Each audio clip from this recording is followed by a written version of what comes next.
Bilarmidingiz, odam miyasi bir xil hidni atigi 15 daqiqadan keyin yo'q deb hisoblay boshlaydi. Ko'pchilik bunaqa holatlarda difuzor nosoz yoki aromani kuchsizlangan deb hisoblaydi. Lekin bunday emas. Keling siz bilan nega iforni sezmay qolamiz? Shu haqida gaplashamiz. Tasavvur qiling, yangi hid miyamiz uchun signallar to'plami. Ammo biz uni uzoq vaqt davomida his qilaversak, miyamiz bu xavfli emas degan xulosa chiqaradi va uni filtrlay boshlaydi. Bu jarayon olfaktor adaptatsiya deb ataladi. Ya'ni hidga bo'lgan sezgirlikning tabiiy pasayishi. Shuning uchun bir xona yoki ofisda doimiy bo'lgan aroma ma'lum vaqtdan so'ng sizga sezilmay qoladi, lekin tashqaridan kirgan odam uni darrov sezadi. Bu xususiyat aromaterapiya va marketingda juda katta ahamiyatga ega. Chunki to'g'ri tanlangan hid mijoz yoki mehmon ongida nozik, ammo kuchli ijobiy taassurot qoldiradi.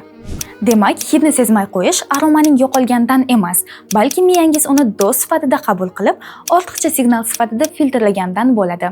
Lekin yoqimli iforni mijoz kirishi bilan darhol sezadi. Har xil aromatlarni navbat bilan ishlating. Ideal aromat topish uchun esa Sentiga murojaat qiling.